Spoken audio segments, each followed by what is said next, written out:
Okay, so you've given the STAR test. I don't remember if I said it in the last video, but the password for everyone for the STAR test is admin, ADMIN.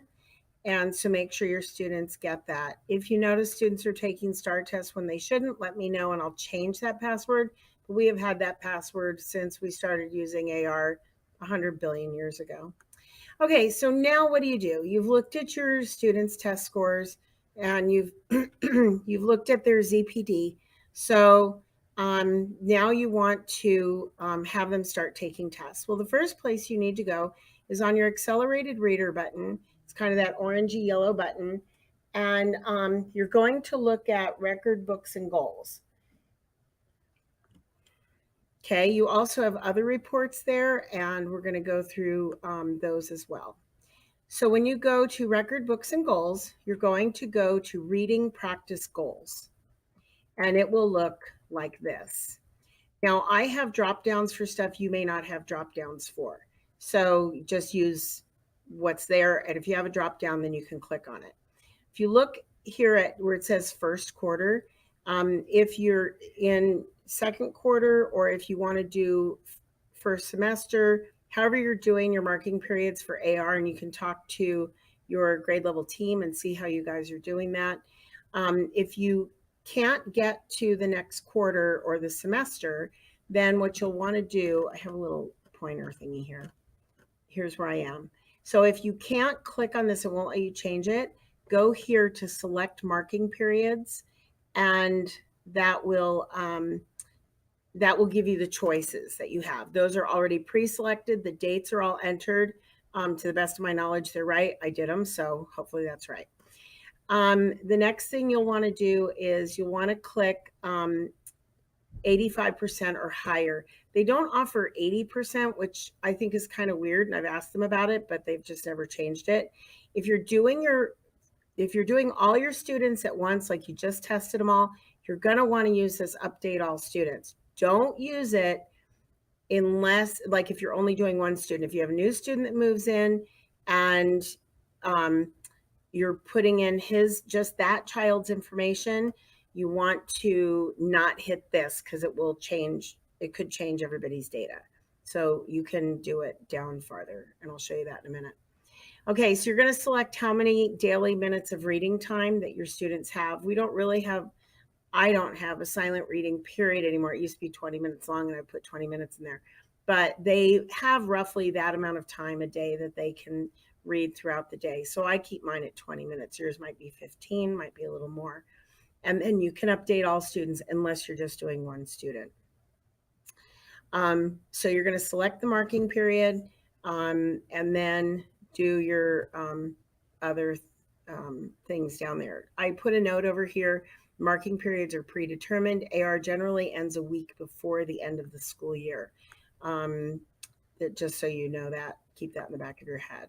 Okay, don't change this one, meaning the percentage. Leave it at that percent. You want to choose your number of minutes a day. And after the first test, you have to set this one.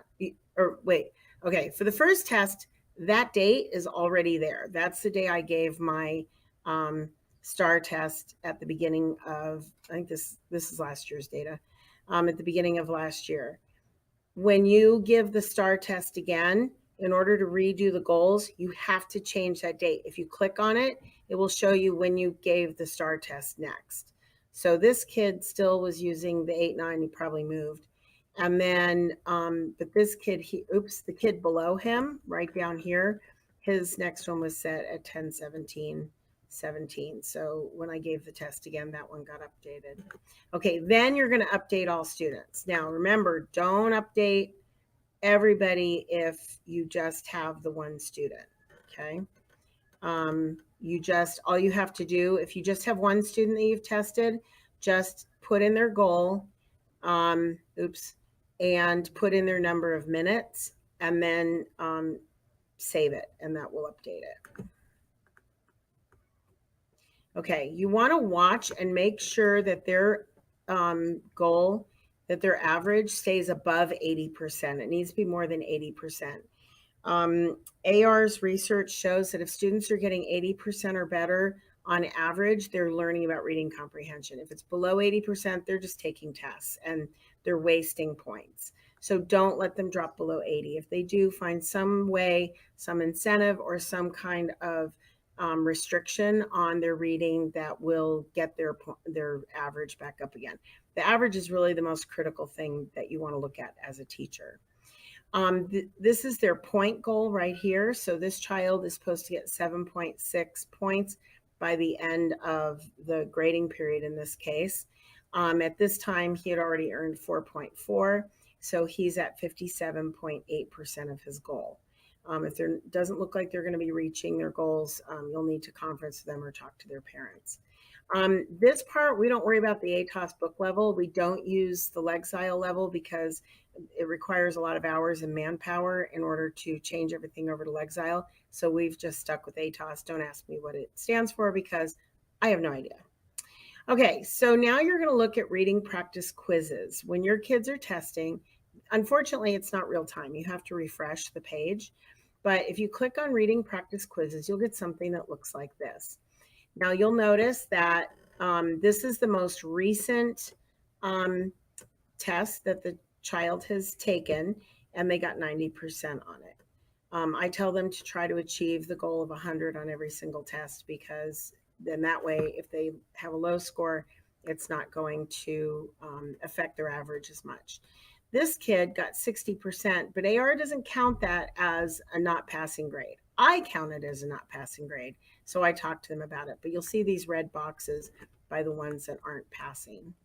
You can click on the student's name in this slide, like over here where it's blocked. It's a blue link. You can click on that, and then you will get this. It's their most recent books that they've read, and then you can go to the next page.